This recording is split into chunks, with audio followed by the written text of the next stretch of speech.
본 말씀을 통해서 하나님의 자국민 보호, 하나님의 자국민 보호라는 제목으로 말씀 증거하겠습니다. 국가의 중요한 임무 가운데 하나는 자기 국민을 지키고 보호하는 것이 있습니다. 근데 아무리 그러한 원이 있어도 국력이 약하거나 힘이 없으면 이 자기 국민이라도 보호할 만한 의지도 없고 또 실천도 약해집니다. 강대국일수록 자기 국민 귀하게 여길 줄 알고 건져내는 겁니다. 하나님은 약한 하나님이 아니시오 강하신 하나님이시므로 자기 백성을 세상에 빼앗기지 않으시고 놓치지 않으시고 하나도 남김없이 다 그의 보호 가운데 두신다는 겁니다.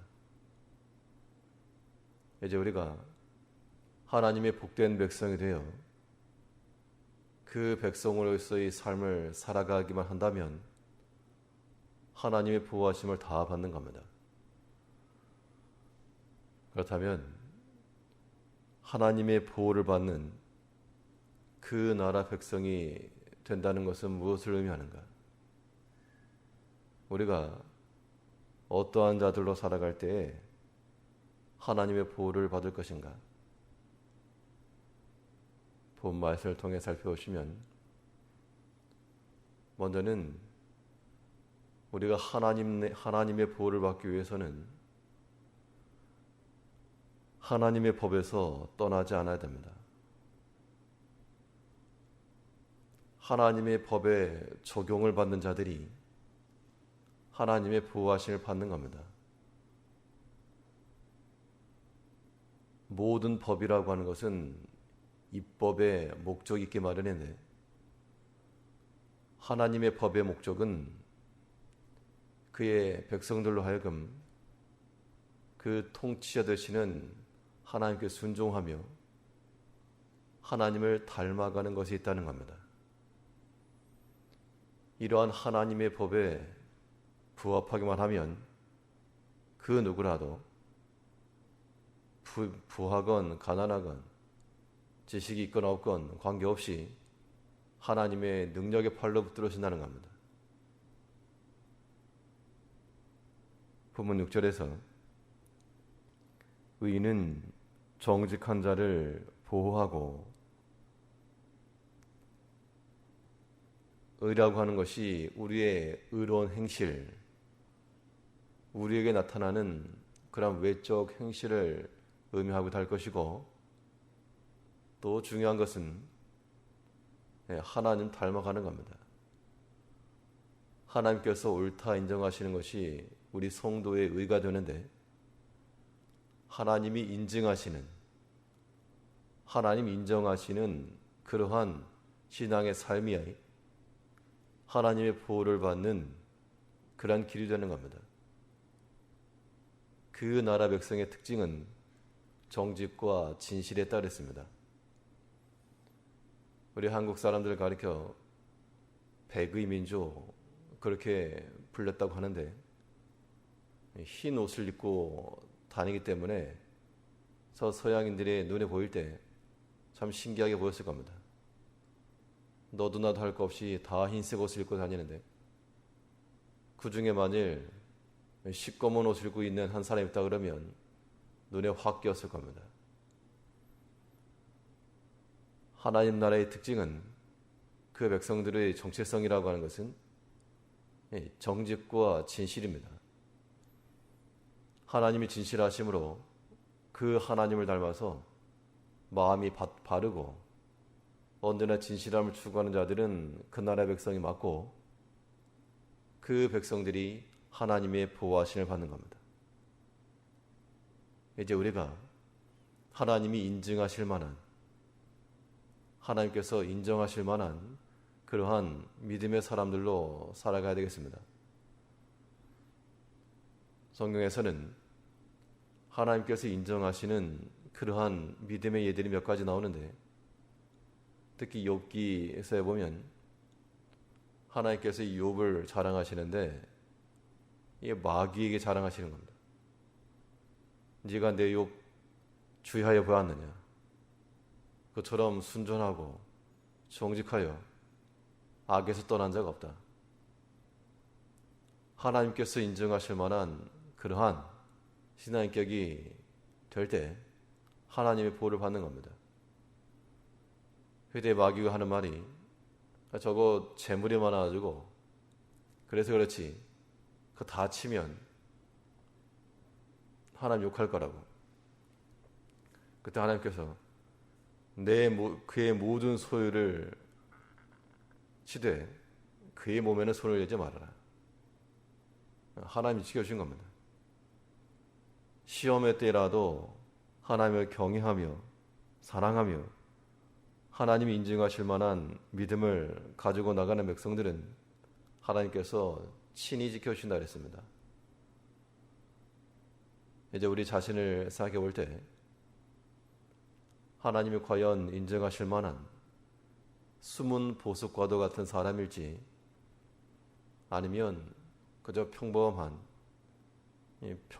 것 이하인 지나가는 행인과 같은 사람일지 우리 자신을 좀 생각해 봐야 됩니다.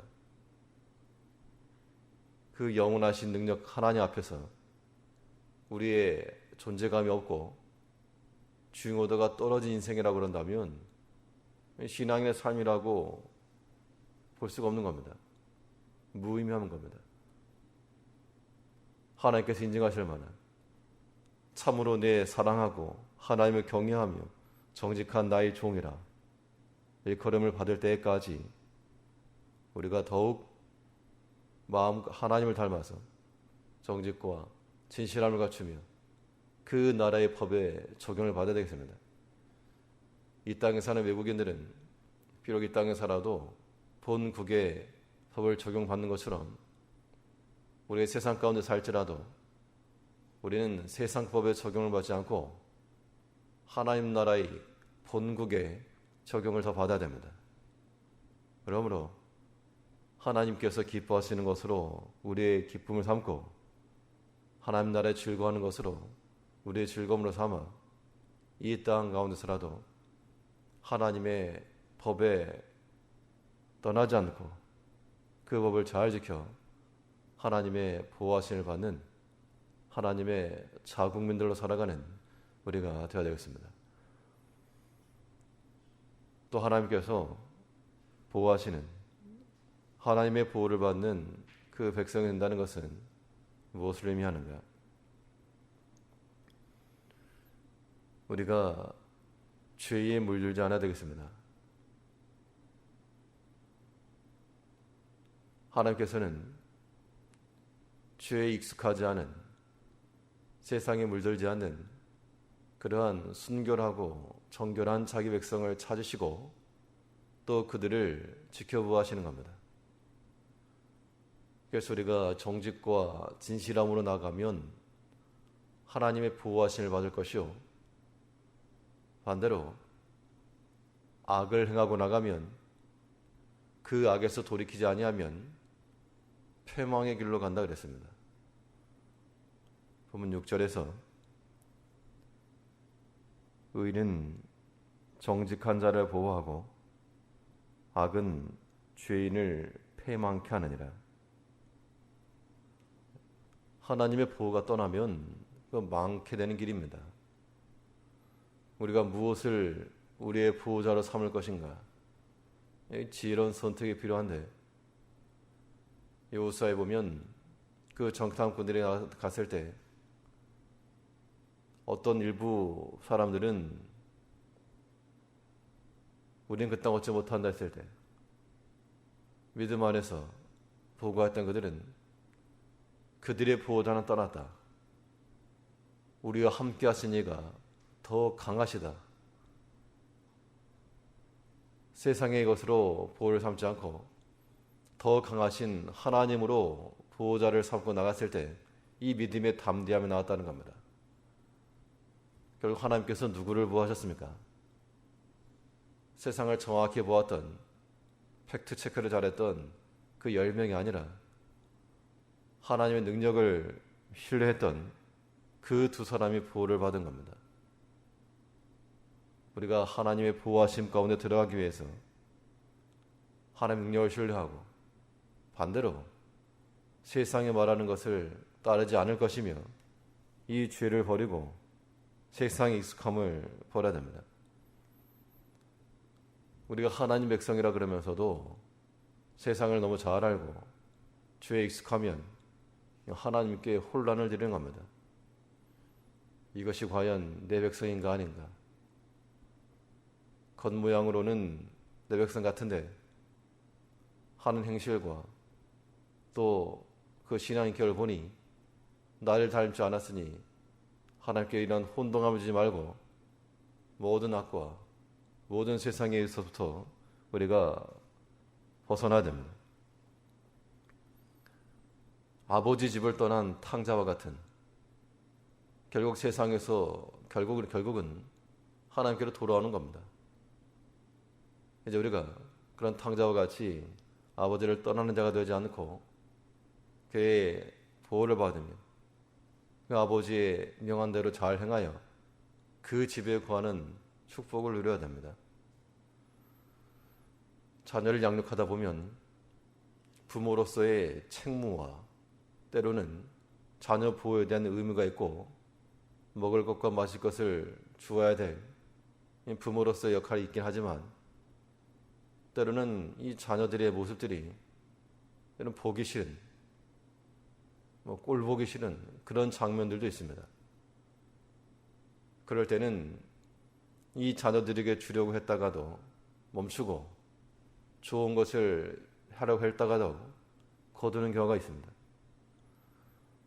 우리가 하나님 앞에서 그러한 꼴 보기 싫은 장면들을 보이게 되면 하나님께서도 그의 은총을 거두시고 도리어 부모의 진노와 훈계와 벌을 받게 되어 있다는 겁니다. 우리 자신이 너무 잘합니다. 내 스스로 생각을 해봐도 이거 참 꼴보기 싫은 일인데 하나님께서는 얼마나 더 알고 싶을 것인가. 그러한 것들을 버리는 겁니다. 죄를 버리고 악을 버려야지만이 하나님 보시기에 즐거운 모습을 보여드려야지만이 그의 능력과 은총과 보호하심 가운데 들어간다는 겁니다. 오늘 하루의 삶 가운데도 이 세상 가운데서 세상으로 귀화하는 것이 아닌 하나님의 백성으로 살아감으로 하나님의 그 자국민 보호하는 능력이 우리 가운데 임하기까지 하나님 법에 적용을 받으며 모든 악한 행실과 세상을 멀리하고 하나님 기뻐하시는 자의 모습을 가지고 살아가는 성도님들 되시기 바라겠습니다. 기도하겠습니다.